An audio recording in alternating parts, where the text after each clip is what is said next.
I figured I'd do a quick little greenhouse tour because the last one I don't feel like I showed enough. I'm really psyched about this. It's sunset here on the farm. So during the day in a greenhouse you gotta open up windows and such. So I'm gonna button her up for the night. I've found that even when it's cold out, if I leave everything closed up, it gets pretty hot in there. So, let's take a look. Aquaculture thing going on here. Strawberries are down here. Got some really diverse species. Look at that. It's working. It's really thriving. Look at the Swiss chard. Look how green and beautiful it is. This is broccoli, and I eat the leaves too. And some other broccoli over here. Got all kinds of mixed stuff. My theory that I'm testing is that plants don't necessarily want to live in monoculture. And so, you know, if I see little plants growing here, but look, what if it's, you know, something nitrogen fixing like clover? So I'll leave the clover. In the middle, got some flowers and herbs and things like that, and some tomatoes that are still growing. Lots of kale. I love the kale. I am a green smoothie guy. And so having loads of kale and Swiss chard, dark leafy greens is really great. So I've got this hanging up here and a few other places where I light candles if it's a chilly night. It doesn't cost very much to light candles. They've got these the big tall tea candles. They're cheap. They run for 8 hours. 8 hours. And so as I get, you know, the heating up of the water barrels, which I can use for watering, but I mostly are using them for heating. So during the day they warm up, and you know, the inertia, you know, the thermal retention, if you will, of the water, it'll stay through the night and keep it from freezing. And really that's all I need to do. Plants don't grow in the middle of the night. You know, they need to sleep, but they also need to not freeze. And over here you can see I've got temperature 64 degrees. I got a little heater that I got really cheap. This thing was, I can't remember, it was very cheap on Facebook Marketplace.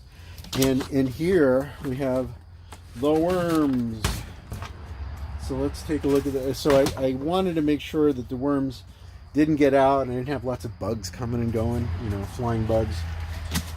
So I set up a bungee cord system for that. They like darkness.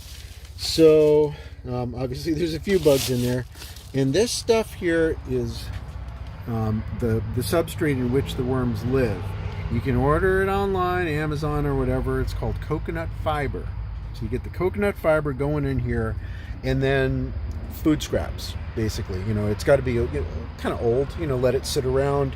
I just stick it in Tupperware for a little while and just let it kind of chill and get nice and juicy.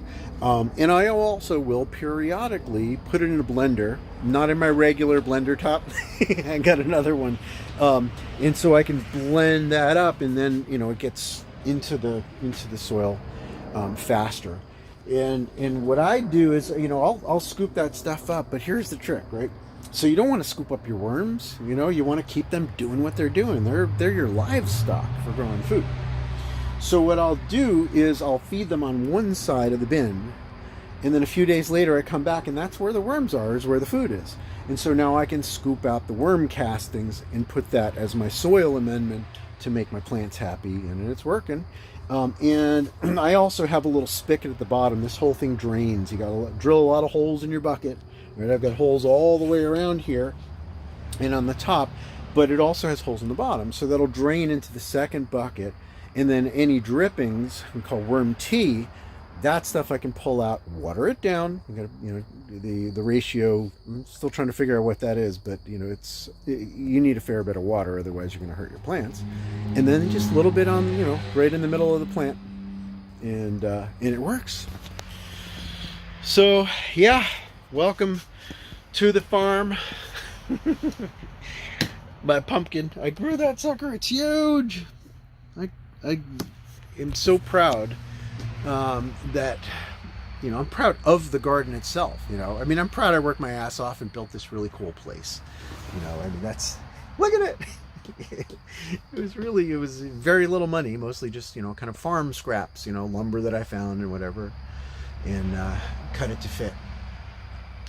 But when I love these plants, you know, I mean, I love them like it's a pet or something like that. And I talk to them, right? Because CO2 and also good vibes, you know, and I thank them. So even if all you're going to get out of your garden is a couple tomatoes here and there, the practice of it is good. You know, it's a meditation, and you're walking around in an environment that has loads of oxygen. You know, you close the door and hang out here at night with the candles on. That's pretty cool. So just wanted to share a moment here on the farm, and invite you folks to come here and, you know, either do a nature excursion as I do, or if you want to focus on parachute flight, and, you know, knowledge-based stuff for your skydiving, great, as you wish. I'm here for you. Have a wonderful day. Keep your chin up.